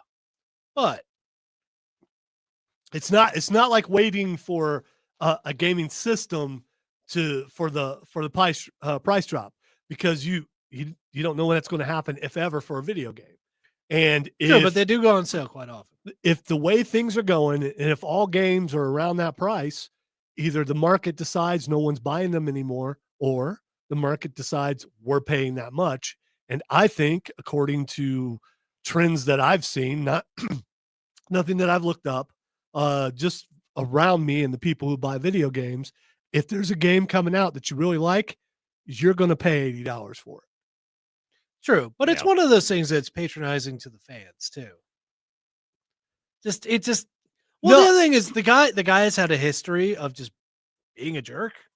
Well, and because people are asking questions trying to get him to do that, and he's playing into it, but at the same time, I don't think he's wrong. Matthew, really excited about Switch 2. Oh yeah, it's pretty expensive, but you want it, so you're going to try to get it. Did you? I didn't pre-order. I'll get it eventually, but I don't have any reason to play just Mario Kart at the start. Now, especially when I'm as busy as I always am. If you found out that all the games are going to be $80, would it stop you from getting a Switch 2? No, I think that it's totally fine for stuff to go up. I mean, inflation exists. Prices have been the same for so long that we've kind of had it good for a bit. My issue is almost entirely with the industry and certain individuals that have been just extremely scummy in how they've explained it and talked about it, as if like they're entitled and whatnot. And there's an arrogance to it. Exactly. Well, the thing is, I know Cameron has done this too. I paid extra money to get like skins and things and be able to start with certain weapons, and it's ended up being around $90 before, maybe even more than that. But it's a game that I've been waiting for a really long time, and there's this need to play it before everybody else. And you can play it a week or two before other people do if you just put down that extra money to do it. And if people weren't paying that to do that, then they would stop doing it. I did that for Sparking Zero. I did not do that for Sparking Zero. You looked immediately at me. It's like, nope, he remembered. Listen, I hate being on that side, but by the way, I very rarely do that. Very rarely do what?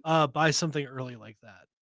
I've done it a couple times, and usually when I do, it's like, okay, I could have just waited, but the anticipation is so much that you really want to get it. And it's not about, I'm going to play it before anybody else. It's just, I really want to play it. I could care less about anybody else, because most of the games that I play are single player anyway. Exactly. So, so it's just, I think there will reach a point when it's too much, and the market will decide, or the consumers will decide, hey, that's too much. And then they'll stop buying, and then eventually prices come back down. That's That's just how it's the ebb and flow of pricing. That's just how it works. I gotta say, the one thing that's been shielding us quite a bit is Game Pass. Game Pass for sure.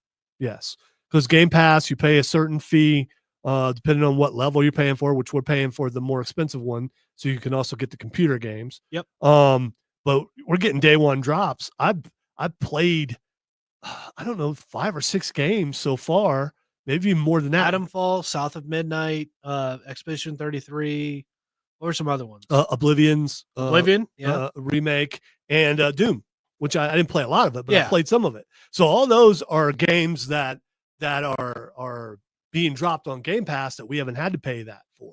But we did go out and pay money for, what was it? For that movie, that one that was really panned a whole bunch, and we bought. Oh, why is it kill? I'll think of it in a minute. You will too. It had Canarian or whatever, and it's a sword game, and it was like the 4th one of it. Hey, I'm sick. You usually get this before I do. I usually do, yeah. Yeah, it's we played it, and Raven played it, and Dragon Age. Dragon Age. There we go. Okay. Yeah, we paid full price for that. I think we all well, me and you bought that. So so there are games that we were anticipating. It may not have turned out the way that we would have hoped, but we both played that and beat it. Yeah. So I mean, and it wasn't that bad. Speaking of video games, Hideo Kojima has an amazing idea for a forgetting game where the main character gradually forgets important information and abilities if you take too long a break from playing the game. Do you like that idea? No. Why not? Because if life happens, that means I'm going to be going in and it's just like, oh God, I don't have all my good abilities now. It's like, what was I doing? That, to be fair, that exactly 100% sounds like an idea that Kojima would come up with. Of course. Yeah. I think you know what? I'd play that game. I would. I'd play that game on purpose and not play that game just to see how much I forgot. Because I'll be interested. What is the level? Do you go back to level 0 if you don't play for a month after you buy the game? Do you regain any of your memories as you play again? I mean, I'm sure all 3 of us have played games where when you die, you lose experience. Mm-hmm. And I've lost levels before on some games where you can just keep dying and you start losing levels. Yeah, Diablo 2 comes to mind. Yeah, I just all right. Goose says because it's your job, you can write off the game on your taxes. Never really thought about that, but it's not. Well, it is. That is actually what like streamers do. Yeah, but as far as here, I wrote off different things for the editing work that I do. Oh, I record a lot of footage for that. See, that's cool. It sounds very difficult for me to try and do that. It's not. And you just got to actually keep track and keep your receipts and invoices. Yeah, I'm not going to do it. I'm just not. All right. The Pokemon Fossil Museum is bringing real and fake Pokemon fossils to the U.S. next year. Matthew, are you interested in going to the Pokemon Fossil Museum? It'd be cool. I mean, because you're a Pokemon. I saved this for you because I was curious about what you would think about it. After its debut in Japan, a special exhibition which compares fabricated Pokemon fossils with ancient life forms found in real-world fossils is coming to Chicago and other places. It's going to tour around the country. I don't know if it's coming anywhere near here. If it does, I'd go see it, but otherwise, I'm not going to go anywhere for it, though, really. I kind of want to see what a Snorlax fossil would look like. If it goes to Atlanta or something, I might make a weekend out of it. Or maybe Charlotte, yeah. You think he's big boned? Possibly. Or maybe it's just all fat. He may have a really small skeleton. Just a very tiny skeleton. Yeah, it could. It's possible. All right, there was a Bionicle game being made. There was. But Lego shut it down. So it was a fan project. They've been working on it for years. A Bionicle video game. Yeah, I heard about this. Yeah, and Lego shut it down. So the guys instead of hiring them and then the guys who are putting it together, they've decided that they're just going to make a different game. But Cameron almost had his dream game. He almost got to play. Well, as I've discovered, game. Matthew also missed out on that too. So because he's a big Bionicle guy as well. There's nothing wrong with that. Bionicles were cool. There's 2 guys who really like to make killer robots. All right. Speaking of games, The Witcher 3 is getting one more patch later in 2025, adding mods for consoles for the first time, and also crossplay mods and cross-platform mods. Rather. Okay. I kind of am looking forward to this, and according to this, its sales are now almost equal with the chance to surpass Skyrim as far as how many Witcher 3 games have been sold. That's wild. And this is a game that I did buy and I played, and I just loaded it back onto my Series X to start playing again. Now I'm looking forward to mods, especially if there are a bunch of Gwent mods. Gwent is a wonderful game, almost as good as Pazak. Not quite as good as Pazak. Almost as good. All right. We are going to take our final break. When we come back, we are going to hit the lightning round, where we are going to talk about Skibbity Toilet. You're listening to Upstate Pulse right here on News Talk 98.9 WRD, the voices of the Carolinas.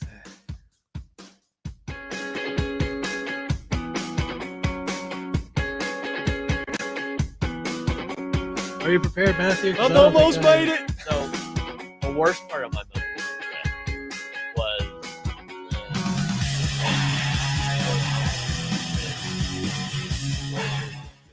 toilet movie. Hey, shh. This is on the stream, not on live. Because that's what we're talking about. Yeah, I know. All right. That's what we're talking about. Learning about that was the worst part of my week. Good. So now you can tell me what your friends thought about it. This is great. So we get perspective from other people. I'm curious to know if they were excited about it or God, not. No. I mean, I can't wait.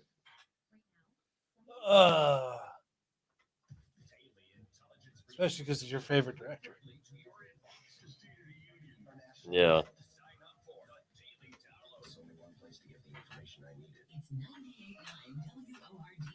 I think Pappy should only just speak in like the new slang.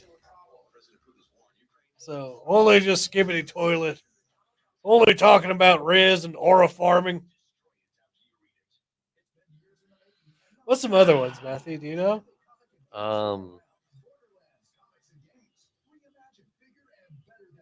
Not off the top of my head, like just in general.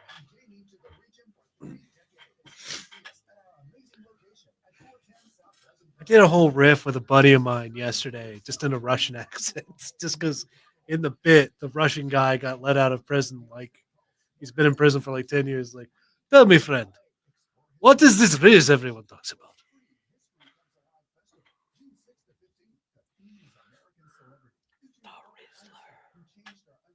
Waitress looked at me really funny, though.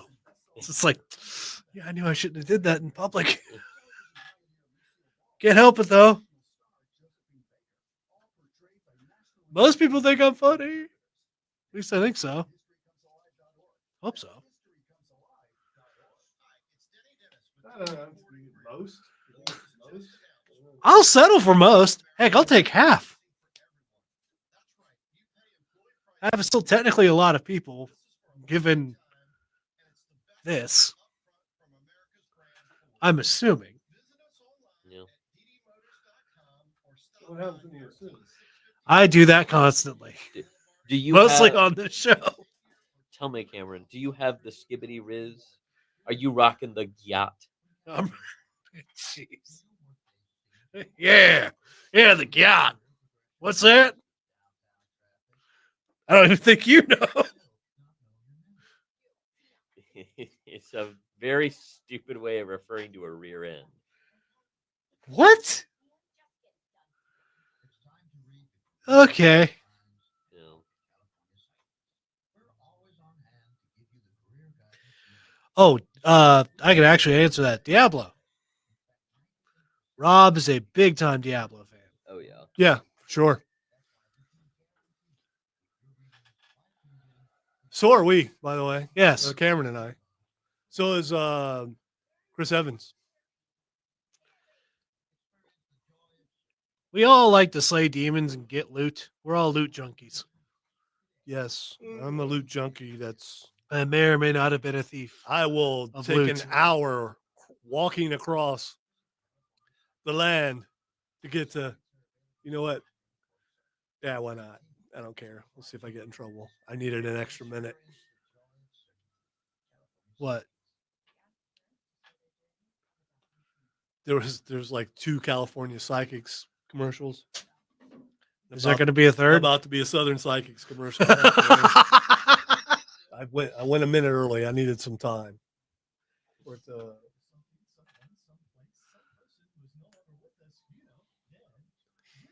Psychics Network a call. The world is covered in psychic energy, and one of our vetted psychics will help you from any part of the planet. From America to Zimbabwe, we know. Just call 1-900-BLA-RNEY. Our psychics are standing by. Ask your questions and then press 1 for English. Press 2 for Irish. Press 3 for Spanish. Press 4 for Ric Flair. I was going to put money on the Panthers to win this Sunday. Should I? Gona sa to makara awil to ermakuji an letters masida hole agus kamira wancha Amadan. What? Squeal mak an bubbly agus ta tu rang a cane agus rang a car Neil me eg incher on television agus on radio squeal mak tu re agus rollabolia. I'm spending my money for this. What the heck are you saying? What language is this? Neil me higum tu keshtene ta me shaks skull an will carry gum dalamakati and letters ta an mahar agus an ahar ra agus rollabolia. That's 2. I'm pressing 1. Hola, señorita. ¿Cómo está? Just why? Willkommen, mein Freund. Was ist dein Name? And now he's speaking German. That's not even on the list. Why? Why is this still going on like this? This is so stupid. Why can't I get what I asked for? I asked for. Call 1-900-BLA-RNEY today. The All Psychics Network. We know what you need to hear. Why? Why are you all like this? Even if you don't. Lightning can only strike twice so many times.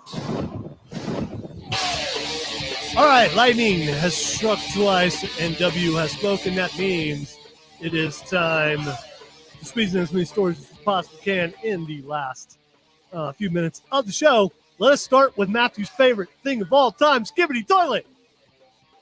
Wow, I got it again. I love that one. It's an awesome Michael Bay, guy who directed like Transformers and some other really big movies, is going to be directing the Skibbity Toilet movie.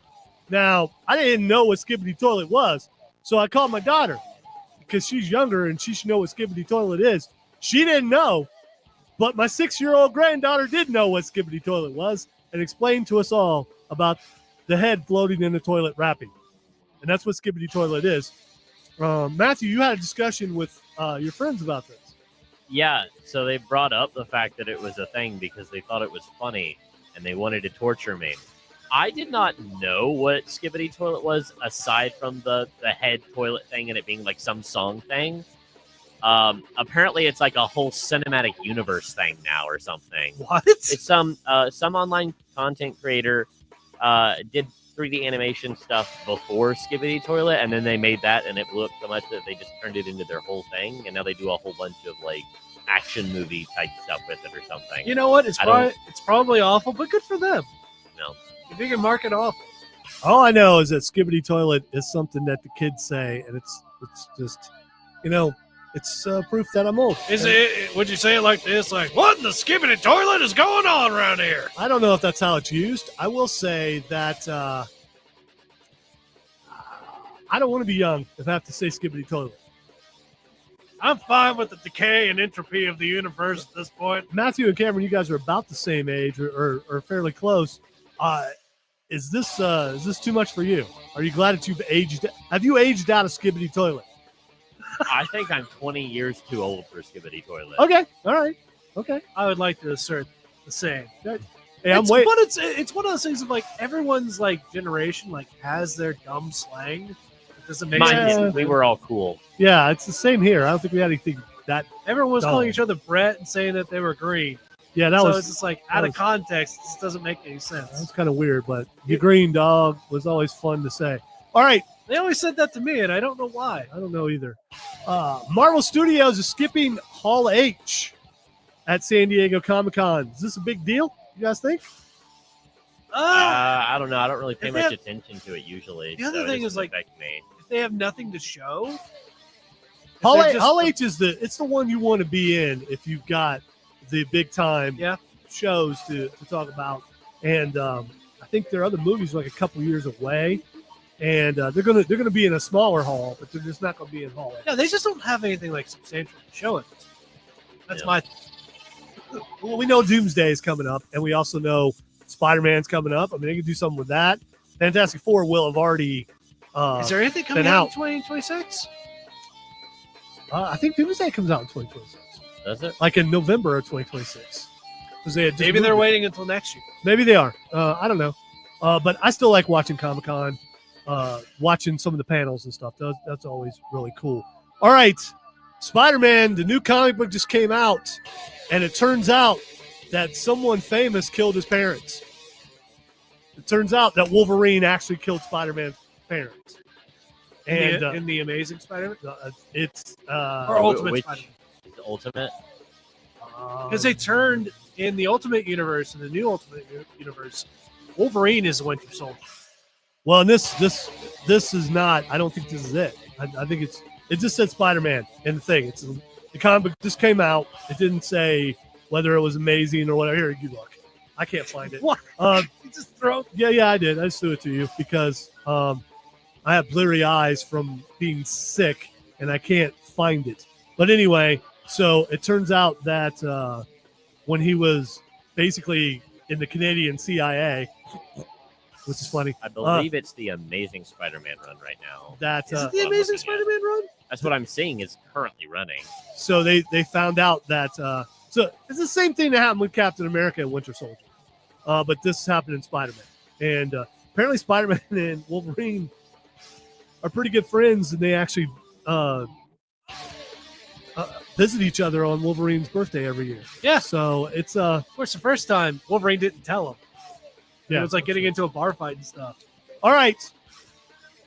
Sydney Sweeney is selling bathwater soap. So a lot of people, she did a soap ad, and a lot of people were saying, well, wanted to buy the bathwater because she was doing an ad and she was in the bath and she was using soap, which is what you used to do when you're in the bath. And some people wanted to buy her soap. So they're selling Sydney Sweeney's bathwater. She said, you kept asking about my bathwater after the Dr. Squatch ad, so we kept it. Introducing Sydney's Bathwater Blitz, a very rare, very limited edition soap made with my actual bathwater. Since it's limited, probably not going to get you guys that for Christmas. If it was, I mean, I'd be mad at you if you did get it for me. well, I mean, nothing like enjoying some gift giveaways at the Upstate Pulse annual Christmas karaoke special of Sydney Sweeney's bathwater soap. It's so weird. It's such a weird thing. Some people sell candles that smell like they're, thing. So, I mean, The internet is weird. Yeah, well, people will buy just about anything. It's true. By the way, I just want to say, where's the beef? Because that was trending. Thieves stole $150,000 worth of beef from a tractor trailer in South Philly. So, be careful where you buy your cheesesteak from, because that may be stolen beef. And by the way, got those back alley Phillies. Yeah. Those are the good ones, though. Hey, yo, man, I got something for you over here. He just has nothing but just Philly cheesesteaks. That's all he's got. Long trench coat. Yes. By the way, if someone passes gas in the general direction, please move your nose out of the way. Thank you for listening to the Upstate Pulse right here on Newstalk 98.9 WRD, Voice of the Carolinas. We'll talk to you next week, maybe.